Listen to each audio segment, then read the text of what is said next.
Live, local, late breaking. This is Newswatch 12 this morning.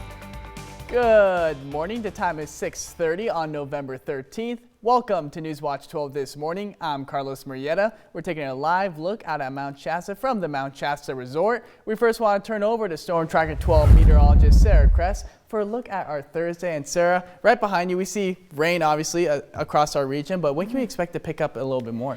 Well, throughout our day today, it's going to be a bit more steady into the Mount Shasta area, especially for us. If you're heading out, that's where those higher rainfall totals are going to be. But you'll notice other areas across the region, we are seeing it's a bit more scattered like with those showers, but as we're a little bit steadier over towards the coast. Throughout our day today, we are expecting to see more rain, and I do have some updates for you with the drought monitor. Actually, we got nothing. It's looking about the same compared to last week. Hoping to get some new updates and maybe be clear of drought in the upcoming weeks, as it does look like we're going to hold on to some active weather, but it will have to wait until later this weekend for that next system to move in. But look out at Phoenix, very different this morning compared to last morning. Temperatures also feeling a bit more mild as well, 67 degrees. Also, those wind gusts about 23 miles per hour around the region. It is quite windy out, especially if you're into the Shasta Valley areas over east side. Here, look at those current wind gusts: 53 to Montague, 29 over to Klamath Falls, 43 for Weed. We still are sitting under wind advisories in areas over into southern Oregon, and that high wind warning into the Shasta Valley discontinuing later this morning. But throughout your day today, even when we do see those headlines move the right out, it's going to be rather blustery throughout your day. Now, back to this morning though, if you're heading out the door, you'll notice it is feeling rather mild out, especially if you're into the Rogue Valley near the Medford area. Temperatures into the 60s this morning, but even east side, lots of 50s across the board, which is much more comfortable than waking up into the 30s and 20s. And notice where those high temperatures are falling. You might not need to dress in as many layers today because those high temperatures won't stray off too far from where we're waking up this morning. Now, in the days ahead, we are expecting this to dry out a bit as we work into our Friday, drier by the time we hit the afternoon tomorrow. So a closer look at when we'll see those winds subside and a closer look at when we'll see rain next coming up in your next forecast. Medford City leaders took a deep dive into the future of the Creekside Quarter project in a study session. That session laid out new details on what could be a massive development for the city. Newswatch 12 Zero Green has more. Medford City Council hosted a study session to provide key details on what the next steps of the Creekside Quarter project could look like.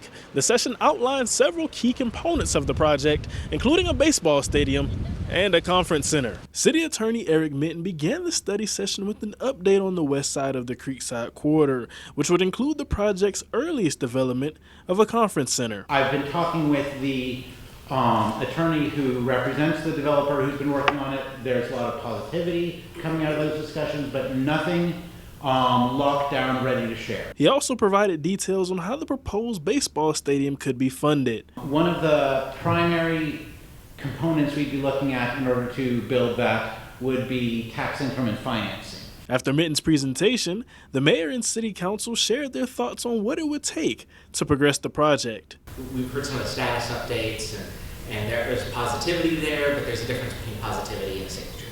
We want to know our steps from where we're sitting tonight to opening day, April 2028. Many councilors expressed optimism as they discussed how to move forward with the Creekside Quarter, but there were also concerns. We're being told that MLB's got to stay in their schedule and we need to hurry up, and we've been told that since day one of this project, and it's a bit frightening. People are generally much more confident that a convention center or conference center would be a better idea. As the meeting ended, City Attorney Eric Minton expressed that he would bring concrete next steps regarding the cost of the project back to the council and mayor. Reporting in Medford, I'm Daryl Green. In our top story this morning, the longest government shutdown in U.S. history is finally over. The president signed a short-term spending bill late last night to reopen the government, and the reopening is having real-world impacts on Americans. Joining us live in studio to tell us more about those impacts is Newswatch 12's Danny Stepanovich. And Danny, what does the government reopening mean for us? Morning, Carlos. The deal that's bringing an end to the government shutdown ensures more services are becoming available again. It secures the back pay for furloughed federal workers, plus funds SNAP food aid and other programs. But experts say it will still take time for things to return to normal. Not only does the U.S. Transportation Secretary warn it could take days before air traffic fully recovers, funding for SNAP, the federal food aid program that feeds 42 million Americans, is still catching up. Across the country, states are in different situations. Some have already issued full November payments, others partial, some none at all. Officials say most states should be able to issue full SNAP benefits within 3 days, but for others, it could take a week or more. Millions of American families went without food on their table. You had millions of Americans stranded in airports with their flights canceled and delayed. You had troops and federal employees wondering where their next paycheck would come from. Has promised to reimburse states for partial payments issued during the shutdown, but incomplete payments are still leaving many worried. Now that the bill only lasts until the end of January, Congress doesn't pass its standard funding bills by then, we could be in for another shutdown. And even with the government reopening, SNAP benefits may not be fully accessible to all recipients for days. Live in studio, Danny Stepanovich. Thank you, Danny. A popular food hall in Phoenix is getting ready for some big changes, including a new food vendor and a manager to oversee operations. The Foodery is now home to just 2 food spots, which are the Truffle Pig Craft Kitchen and Walkstar. But new additions are on the way. Foodery's Tap House will remain open, though it will no longer be operated by Scout. Instead, ownership and co-developers will be in charge and rename it to Foodery's Tap House.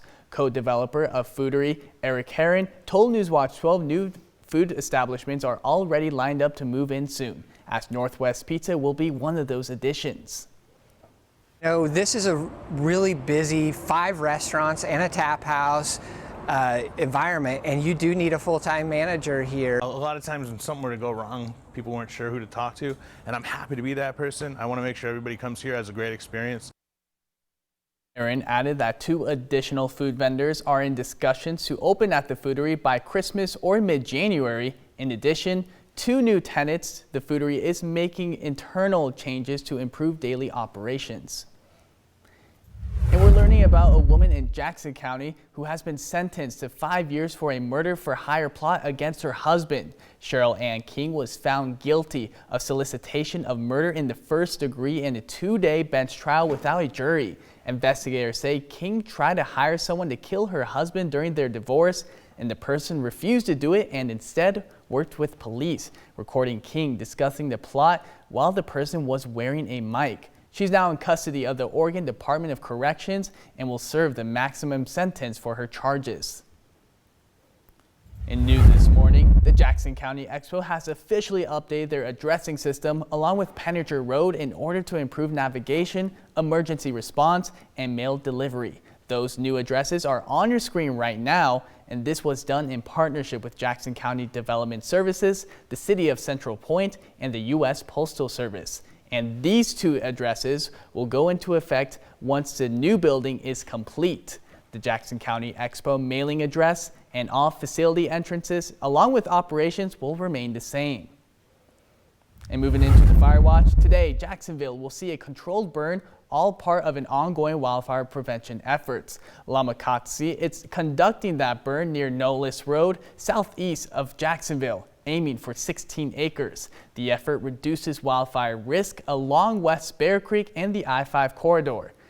And this involves partners like the City of Jacksonville, Firewise Communities, and Rogue Forest Partners.